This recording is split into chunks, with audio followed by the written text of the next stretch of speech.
Evangelista. Good morning, Coach! Okay, good morning everyone. So ako po si Jan Castañeda. Nandito po ako sa Malate, Manila.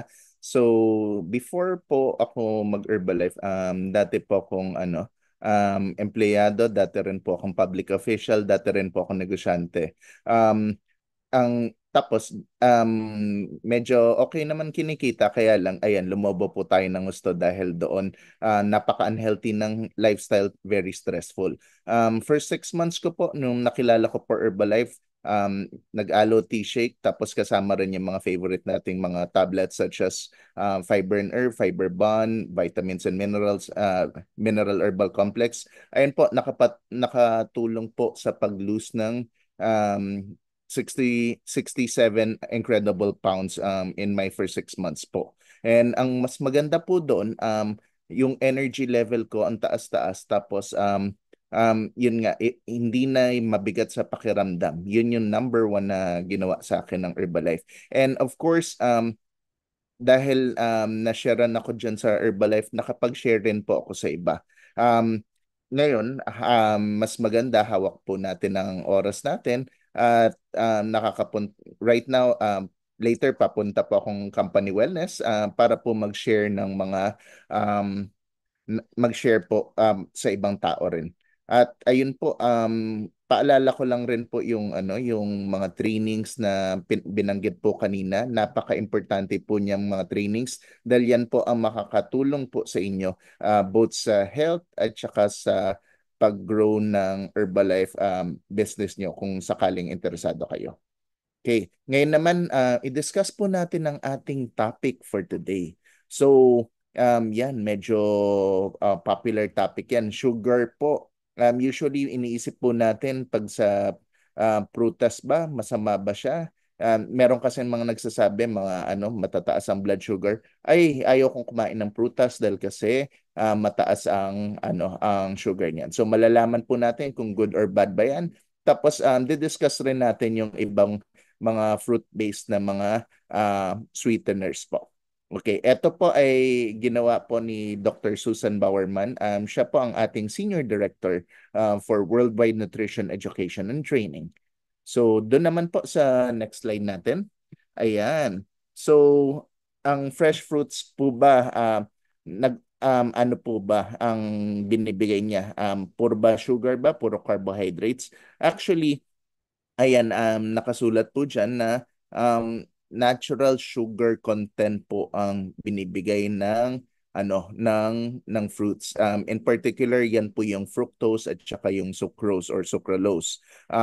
Tapos tandaan natin hindi lang po natural sugars ang binibigay ng fruits, pero meron rin po siyang kung ano-ano pang laman tulad ng additional water sa katawan. May vitamins and minerals po siya, fiber, and of course, napakarami pong phytonutrients. Okay. So, doon naman po sa ating susunod na slide, yan, tandaan, intindihin natin kung paano po ba yung yung carbohydrates sa ating mga galing sa halaman. Tandaan po natin yung yung pag kumakain po tayo, let's say uminom tayo ng kape, nilagyan po natin ng asukal, tandaan natin additional carbohydrates po yan and additional additional na sugar po sa loob ng katawan. So mas maganda po yung natural carbohydrates na galing po sa prutas dahil kasi unlike yung doon sa yung mga regular na sugar na refined sugar po, ang natural carbohydrates po, empty calories po, mababa po ang calories kesa doon sa mga added sugars. Okay? So doon naman po sa susunod, makikita po natin kung ano po, paano naman daw kung kumain tayo ng sandamukal na prutas? Okay, ayan po, i-compare po natin. Tandaan po natin pag nag-ano ka po, nag-isang basong soda ka or soft drinks po, napakarami pong asukal na 8 teaspoons po. Ganun rin po sa mga kung ano-ano mga juices na at saka fruit flavored po na mga inaano natin. So bukod sa napakataas sa sugar, ayan po, 225 calories na po yung ganyang size po, 20 ounces po. Tapos tandaan po natin yung mga yung mga refined sugar na yan, hindi po yan nagbibigay ng kung ano-ano mga antioxidants, vitamins and minerals at saka fiber na nanggagaling po sa ating kung galing po sa prutas. Kaya doon po sa susunod na slide, diyan po natin makikita na much better po tayo na kumain ng mga whole fruit, yung buong prutas po kesa um, kesa po yung gagawin po nating fruit juice siya. Dahil kasi sa whole fruit po makukuha po natin lahat ng nutrisyon na makukuha doon sa prutas na yon. Unlike sa mga fruit juice, nabawasan na po yan ng mga kung ano-ano mga phytonutrients.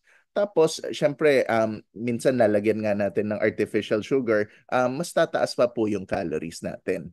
Okay. Doon naman po sa susunod na natin, makikita po natin, i-discuss natin yung ibang natural sweeteners. So, tandaan po natin, yan yung mga ginagamit po natin. Yung honey, gumagamit rin po tayo kanina, nabanggit natin yung maple syrup at saka agave. So, isa-isahin po natin sila.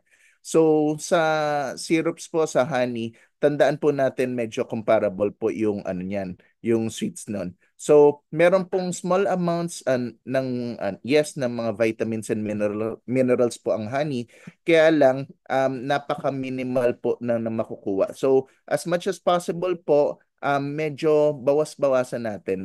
Pwede naman, pero wag ganun ka-frequent. Okay. Doon naman po sa next slide, i-discuss natin yung iba.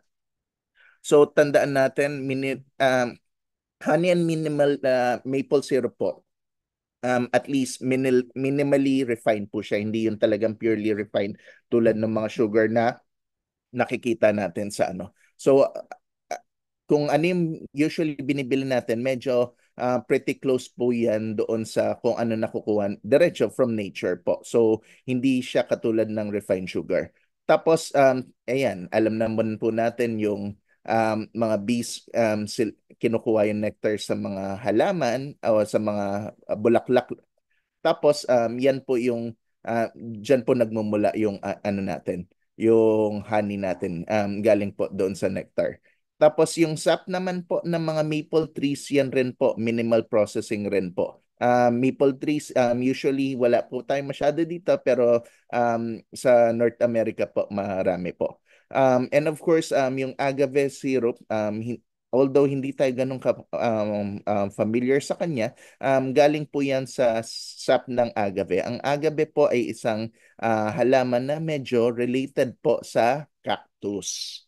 Ayun po. So, again, mas okay po yung mga na yan, yung yung mga galing diyan kaysa sa yung mga temporary na Okay, so sa next slide po, ayan po. So, ayan po, mas familiar po tayo naman dito sa atin yung juice po, galing po sa sugar cane. So, native nga siya sa South Pacific. Karamihan po nandun po sa Negros Island po ang mga sugar cane natin. Kaya lang, sila rin po ang yung prinoprocess na ginagawang table white sugar. Yun po yung tapos yung syrup niya, yun nga galing sa molasses naman po. Tandaan natin again, refined sugar po, medyo mataas po ang glycemic index. Yan po yung mga chine-check na mga medyo matataas ang blood sugar. So dapat mababa po ang glycemic index ng mga pinipili natin.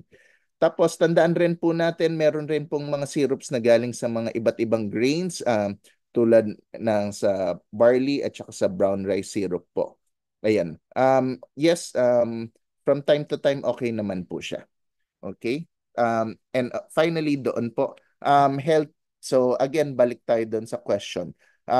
Okay ba ang natural sweeteners? Again, re-remind ko po, okay po ang mga natural sweeteners. Huwag nyo lang araw-arawin siya. At saka of course, small amounts po. Hindi yung talagang bubuhos, let's say may pancake ka, ibubuhos mo lahat doon sa pancake yung ano, yung mga syrup na yan. And of course, mas importante po sa pag maghahanap po tayo ng mga natural sweetener po, mas mabuti na lang po kainin na lang natin ng ano, buo yung prutas.